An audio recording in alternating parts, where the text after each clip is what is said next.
Welcome back to the morning show here on Arise News with me, Katura King.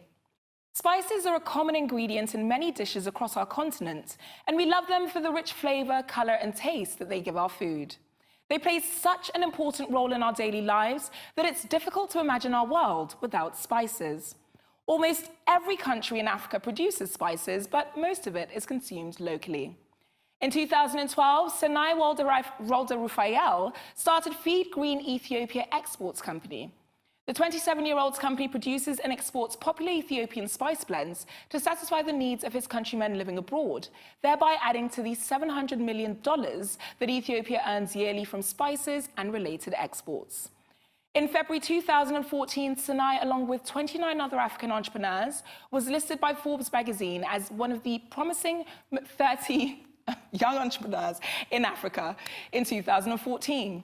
So today on Our Take, we posit the lucrativeness of the spice industry, and I'm joined by two amazing food entrepreneurs. How are we today, ladies? Very good.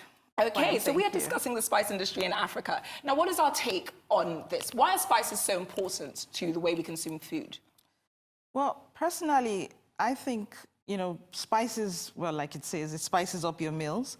And, it enhances the flavors of, your meals or whatever from your very tasteless food. You only just need some basic elements of. And in any event, lately, I mean, spicing your meals are actually moving away from what we've always known as spices, our curries, and it's not to say they're not using them, but we're beginning to become more health conscious. We're beginning to say we want more herbs than the processed spices. Very true. So and. Fortunately, I mean, we actually in the part of the world where you can get almost everything. You want your teas to be flavored. And you're flavoring them with just things you can get from the open. Yeah. Just cut a clove or cut a stick and then just dump it into your cup of tea, and it changes the taste.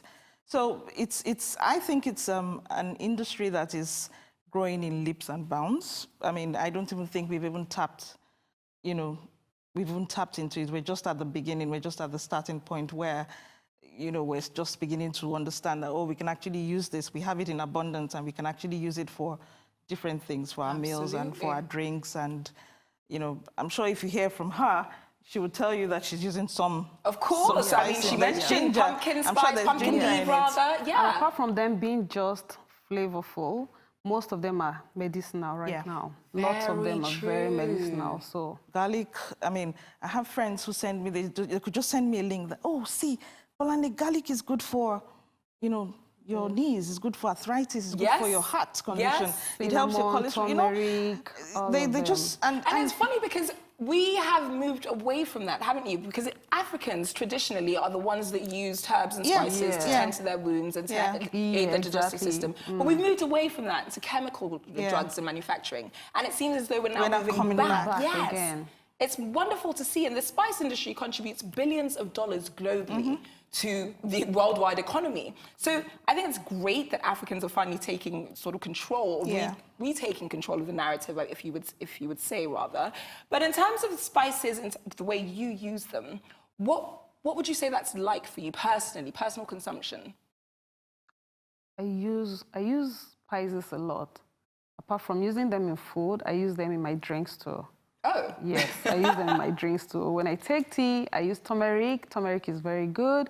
Cinnamon is very, very amazing. Cloves. I just discovered. And you just need to be in your gums. If you have a toothache, the flavor, the aroma of cinnamon is amazing. I have a friend in Abuja.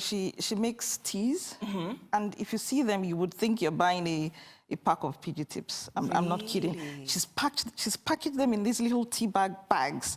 And you only just need to be in the room where those tea bags are. Right, and you can smell it. You can smell it. Wow. You can smell it. Just, the cloves are there. And then, each time I try to, try and establish, okay, which herbs are this, which is this, which is... And she's getting them all from here.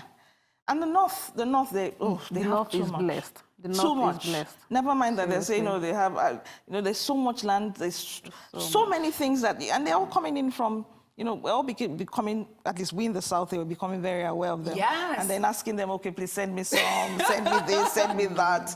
And I can't make anything without you know, at least these Spices, basic spices yeah. I can't. So it's Spices. interesting for me to note because both of you have experienced success sort of taking local spices and herbs and exporting them to the outside consumer, whether that be in Nigeria or Africa or globally. And that's the same with this Ethiopian young man that I just mentioned. So why is it that we've only just realized that food entrepreneurship is gaining this resurgence, and we've only just realized how lucrative an industry it actually is to be able to take local food and local ingredients and send them on via the exchange of money to people who miss that kind of cuisine?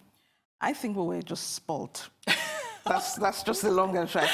I think we were spoilt. You know, we became too lazy. Everything, you know, it was just, okay, look, why do I have to bother when I can just buy it in and bring it in? Yeah. So, you know, and I told, you know, your producer this morning when I was coming, and I said, look, this recession for me was just a blessing in disguise. Exactly. Everybody just Yeah. Everyone realized that started looking inwards. inwards, and then said, Everybody why was, we have yeah. these things here? Why can't we just, you know, put them in a Utilize form where them. it can compete with, you know, the likes of what we get, what we bring in. Worldwide.